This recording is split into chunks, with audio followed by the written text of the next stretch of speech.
হয়ে কিছু বলে ফেলছে আর কি। কিছুক্ষণ আগে উনি বলছিলেন আর কি যে আসলে বাংলাদেশের ব্যাপারে বলা হয় না। আজকের খেলাটা হবে বাংলাদেশ পাকিস্তান, ৭১ লড়াই। থ্যাংক ইউ, ভালো বলছে। সবাই তো সব কিছুই বলা মোটামুটি শেষ। দুই পক্ষের জন্য আমার শুভেচ্ছা থাকবে, যাতে একজন তো চ্যাম্পিয়ন হবে, দুইজন তো আর চ্যাম্পিয়ন হতে পারবে না, দুজনের জন্য শুভকামনা থাকবে আর কি। আর দ্বিতীয়টা হচ্ছে এই মাঠে দুইজন কিন্তু কর্তা ব্যক্তি থাকবে, এই দুজন হচ্ছে আম্পায়ার। হ্যাঁ, এখানে আমার কথা বা এখানে যে স্যারেরা আছেন তাদের কথা, এদের কথা কিন্তু হবে না।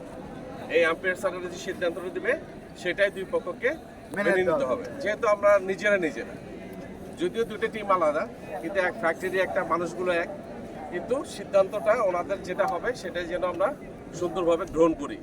এবং এটা হচ্ছে যেহেতু আমরা বাইরে আসছি, যাতে আমাদের কোনো আচরণে, কোনো ব্যবহারে যেহেতু কোনো খারাপ না হয়, আমরা যেন কোনো স্ল্যাশ ল্যাঙ্গুয়েজ ইউজ না করি, এগুলো একটু দেখতে হবে, যাতে আশেপাশের লোকজন আমাদেরকে খারাপ না বলে।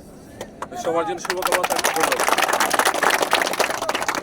আর আচ্ছা, বুঝছি, এবার আমার পালা। আমার এই ভাইয়েরা মামারা যা বলছে সবাই আমার মনের কথা বলছে। তবে একটা কথা বলবো, যেটা বললো আর কি, আমাদের এই শৃঙ্খলা নিয়ে যেন এলাকার লোকজন কোনো ধরনের মন্তব্য করতে না পারে।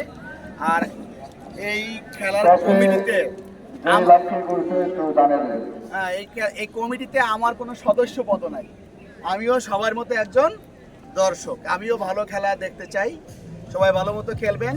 Finally umpire decision is last decision. আমরা চেষ্টা করছি ভালো মতো আয়োজন করতে, কিন্তু উপরে যেহেতু আমাদের হাত নাই, ওইটা বাদ দিয়ে সবই মোটামুটি ভালো হবে আশা করি।